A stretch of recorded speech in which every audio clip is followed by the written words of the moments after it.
Welcome to Abhinav Bharat. ముందుగా మనము ఒకసారి చూస్తే గంజాయి అమ్ముతూ పట్టుబడ్డ సాఫ్ట్వేర్ ఉద్యోగి, విశాఖ పోర్టులో డ్రగ్స్ సీజ్, మంగళూరులో 100 కిలోల మందు కలిపిన చాక్లెట్లు స్వాధీనం, హైదరాబాద్లో పాఠశాల విద్యార్థులకు మందు కలిపిన చాక్లెట్లు, చెన్నైలో డ్రగ్స్ చాక్లెట్లు క్యాండీలు, కర్ణాటకలో డ్రగ్స్ చాక్లెట్ల కలకలం, అధికారుల తనిఖీలు. 10 రోజుల్లో 1203 కిలోల గంజాయి సీజ్, సైబరాబాద్ పరిధిలో 3 కోట్ల విలువ చేసే గంజాయి సీజ్, మత్తు మాటున బాలికపై అత్యాచారం. ఇలాంటి వార్తలు ప్రతిరోజు మనం పేపరో టీవీనో ఆన్ చేయగానో లేదా పేపర్ తెరవగానో ఖచ్చితంగా 2-3 అయితే ఖచ్చితంగా కనిపిస్తాయి. కానీ మనం ఏం చేస్తామంటే వీటి మీద అస్సలు ఆసక్తి చూపించాం. క్రైమ్ న్యూసో, మెయిన్ న్యూసో, లేదంటే ఎంటర్టైన్మెంట్ న్యూస్ మీదనో, సినిమా వార్తలను చూసినంత ఆసక్తి కూడా, మినిమం ఆసక్తి కూడా వీటి మీద మనం పెట్టాం. దీనివల్ల మన యువత ఎంతగా భవిష్యత్తు నాశనం అవుతుందో, దేశం ఎంత నిర్వీర్యం అవుతుందో, మన ముందు ఎంత పెను ప్రమాదం పొంచి ఉందో మనకు అసలు అర్థం కాని విషయం. అయితే వీటికి ఈ గంజాయి కానివ్వండి, మత్తు పదార్థాల రవాణా కానివ్వండి, వీటి సరఫరా కానివ్వండి, హైదరాబాదో, వైజాగో, లేదంటే ఆంధ్రప్రదేశో, ఏపీనో, ఇవి మాత్రమే కాదండి, దేశవ్యాప్తంగా కూడా ఇలాంటి పరిస్థితే ఉంది. స్కూల్కి వెళ్ళే విద్యార్థులకైతే మత్తు చాక్లెట్లు దొరుకుతున్నాయి, క్యాండీలు దొరుకుతున్నాయి. ఇక కాలేజీలు, స్కూల్కి వెళ్ళే విద్యార్థులకు గంజాయి వీళ్లతో పాటు కొకైన్, హెరాయిన్, ఓపియం, డెమోరల్, డార్వనో, మార్ఫిన్, మెథాడోన్, వికోడిన్, ఆక్సికోంటిన్ ఇలాంటి నోరు తిరగని అనేక రకాల డ్రగ్స్ అందుబాటులో ఉంటున్నాయి. అంటే డబ్బును వాళ్ళకు ఎంత డబ్బు వాళ్ళ దగ్గర ఉంది, ఎంత పాష్గా ఉన్నారు, ఎంత వాటికి అవైలబిలిటీ ఉందన్న దాంతో వాళ్ళకి విరివిగా దొరుకుతున్నాయి. అయితే కాలేజీకి వెళ్ళే ఫస్ట్ ఇయర్ విద్యార్థికి కూడా అది ఎవరి దగ్గర దొరుకుతుంది, ఎంతకు దొరుకుతుంది, ఎలా అందుబాటులోకి తెచ్చుకోవచ్చో తెలుస్తుంది. కానీ ఘనత చెందిన మన నార్కోటిక్స్ బృందానికి కానివ్వండి, పోలీస్ అధికారులకు కానివ్వండి, వాళ్ళని పట్టుకోవడానికి నెలలు టైం పడుతుంది. దీనికి, ఈ పరిస్థితికి మూలం ఎక్కడుంది? గ్రామాల్లో గంజాయి సాగు మామూలు అయిపోయింది. అక్కడ ఉండే యువత కానివ్వండి, మిగతా వాళ్ళు కానివ్వండి, గంజాయి వాడడం అనేది పెద్ద తప్పుగా భావించని పరిస్థితికి వచ్చేసింది. అదే నగరాలు, పట్టణాలకు వచ్చేసరికి డ్రగ్స్ పార్టీల పేరుతో రేవ్ పార్టీలు, అంటే రేవ్ పార్టీ అనగానే డ్రగ్స్ పార్టీ అనే రకంగా మారిపోయిన పరిస్థితి కనిపిస్తుంది.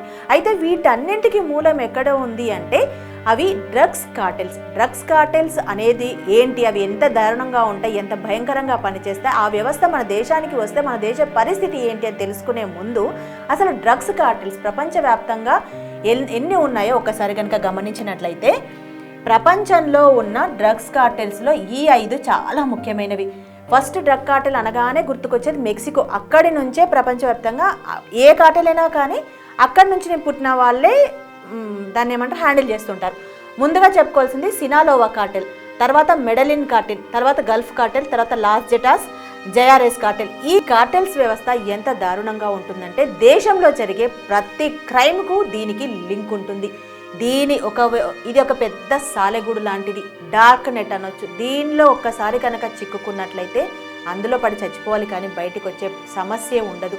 అయితే ఈ కార్టెల్ వ్యవస్థలో పైన, అంటే సమాజంలో పైన ఉండే అధికారులు కానివ్వండి, ప్రభుత్వాలు, బిజినెస్ మ్యాన్, వీళ్ళందరితో పాటు కింది స్థాయిలో ఉండే ట్రాఫికర్స్, కిడ్నాపర్స్ కానివ్వండి, ప్రాస్టిట్యూట్స్, ఇట్లా రకరకాలుగా, అంటే పూర్తిగా వ్యవస్థలో మొత్తం వేళ్ళూనుకుని పోయి ఉంటుంది. వీళ్ళు చేసే దారుణాలు ఎంత అది భయంకరంగా ఉంటాయంటే ఇదొక పెద్ద మాఫియాగా ఏర్పడుతుంది. ఆ తర్వాత దీనికోసం కిడ్నాపులు జరుగుతాయి, హత్యలు, ట్రాఫికింగ్, దోపిడీ, వ్యభిచారం, బాలనేరస్తులు, గన్స్ కల్చర్, అంటే చిన్నపిల్లలు కానివ్వండి, ఆడవాళ్ళని కానివ్వండి ట్రాఫికింగ్ చేసి బలవంతంగా వ్యభిచారంలోకి దింపడం, మత్తు అలవాటు చేసి వాళ్ళతో అసాంఘిక కార్యక్రమాలు చేయించడం, గన్స్ కల్చర్ను అలవాటు చేసి పిల్లలతో మిలిటెంట్లుగా, టెర్రరిస్టులుగా తయారు చేయడం, ఇలాంటి అనేక రకాల క్రైమ్ కూడా ఈ కార్టెల్స్కు లింక్డ్ అయి ఉన్న వాటిలో ఉంటుంది. ఈ కార్టెల్స్ కింద జరిగే అక్రమాలు వాట్ నాట్ అన్నట్టుగా ఉంటాయి.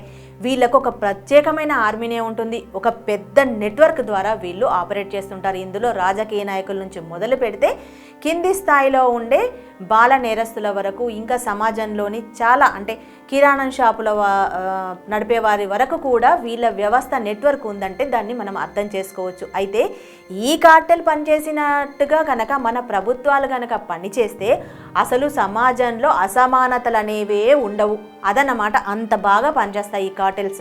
నిజంగా నాయకులకు నిజాయితీ ఉంటే, అధికారులకు చిత్తశుద్ధి ఉంటే, పౌరులకు భావి తరాలపై బాధ్యత ఉంటే ఇలాంటి వాటన్నింటిని అడ్డుకోవడం చాలా తేలికైన విషయం. కానీ అలా చేయరు ప్రభుత్వాలు కానీ పౌరులు కానీ. నాకెందుకులే అనుకునే పరిస్థితికి వస్తుంది. ఎందుకంటే ఒక ఉదాహరణ చూసుకుంటే, సిగరెట్ ప్యాకెట్ల మీద పొగ తాగితే పోతారు అని గనక స్లైడ్స్ వేస్తారు, అడ్వర్టైజ్మెంట్ చేస్తారు, అన్ని చేస్తారు. సిగరెట్ ప్యాకెట్ల మీద కూడా టొబాకో కాజెస్ పెయిన్ఫుల్ డెత్ అని రాస్తారు. కానీ పొగాకునే పండించకుండా ఆపొచ్చు కదా. అంతెందుకు, పొగాకు అంటే సిగరెట్ కంపెనీలను, బీడీలు తయారు చేసే కంపెనీలను ఆపేయచ్చు కదా, మూసేయచ్చు కదా. అదెందుకు చెయ్యరు? ఇది మన ప్రభుత్వాలు పనిచేసే తీరు. ఇంకొక విషయానికి వచ్చినట్లయితే, ఏ పార్టీ అయినా సరే తమ ఎన్నికల మేనిఫెస్టోలో మద్య నిషేధాన్ని తప్పనిసరిగా ప్రస్తావిస్తుంది. కానీ ఒక్కసారి అధికారంలోకి వచ్చిన తర్వాత మద్య నిషేధాన్ని పక్కన పెట్టి వందల కోట్లతో మద్యం అమ్మకాలకు అనుమతులు ఇస్తుంది.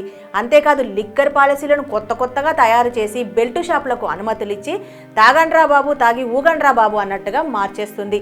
ఇక వాటి మీద జిఎస్టీలు, సిజిఎస్టీ ఇట్లా రకరకాలుగా వేసి తమ ఖజానా నింపుకోవడానికే ఇష్టపడతారు తప్పితే పౌరుల ఆరోగ్యం విషయానికి కానీ మిగతా సంబంధించిన విషయాలకు కానీ ఎలాంటి జాగ్రత్తలు తీసుకోరు. ఇవన్నీ మన కళ్ళ ముందే కనిపిస్తున్నా మనం అస్సలు పట్టించుకోం. పిల్లి కళ్ళు మూసుకుని పాలు తాగినట్టుగా మనం ఎప్పుడు మనం బాగుంటే చాలు, పక్కోడు ఏమైతే మనకేంటి అనే పరిస్థితుల్లోనే ఉంటాం. డ్రగ్స్ అమ్మకాన్ని ఇంకా దేశాల్లో లీగలైజ్ చేయలేదు. కానీ ఒకవేళ అది కనుక లీగలైజ్ చేసినట్లయితే చాక్లెట్లు, పిప్పర్మెంట్లు దొరికినంత ఈజీగా డ్రగ్స్ అనేది మన పక్కన ఉన్న కిరాణా షాపులు ఇప్పటికే దొరుకుతున్నాయి అనుకోండి. అప్పుడు ఇంకా హాయిగా చాక్లెట్ డబ్బాల రూపంలో పెడితే మనం పోయి కొనుక్కొచ్చుకోవడమే ఉంటుంది. అంతకు మించి వేరే ఉండదు. మర్రి చెట్టు ఊడలు విస్తరించినట్టుగా ఇప్పుడు సమాజంలో డ్రగ్స్ విస్తరిస్తోంది. కానీ ఇదంతా చూస్తున్న రాజకీయ నాయకులు మాత్రం దేశం ఏమైపోతే నాకే, మమ్మల్ని నమ్ముకున్న ప్రజలు ఏమైతే మాకేంటి, మా కమిషన్లు మాకు వచ్చాయా లేదా, తరతరాలు తిని కూర్చున్న తరగని ఆస్తి సంపాదించామా లేదా అని మాత్రమే ఆలోచిస్తున్నారు. మరి ఈ వ్యవస్థను మార్చాలంటే ఎవరు పూనుకోవాలి, ఎవరు మేలుకోవాలి, ఎవరిలో చైతన్యం రావాలి? మన అన్నో, అక్కో, తమ్ముడో, చెల్లో లేదు అంటే మన సొంత పిల్లలో దీనికి ఎఫెక్ట్ కాకుండా ఉండాలి అంటే ఎవరు నడుం బిగించాలి, ఎవరు ముందడుగు వేయాలి? అందరం తప్పు అంటాం, అందరికీ తెలుసు విషయాలు. కానీ పిల్లి మెడలో గంట కట్టడానికి ఎవరు ముందడుగు వేద్దాం? ఆలోచించండి. నాయకులారా, మీ పనితనం మీ అధినాయకులకు తెలియజేయాలనుకుంటున్నారు. ప్రజలారా, మీ సమస్యలను మీ నాయకులకు తెలియజేయాలనుకుంటున్నారు. ప్రజా సమస్యల పరిష్కార వేదిక మీ అభినవ్ భారత్.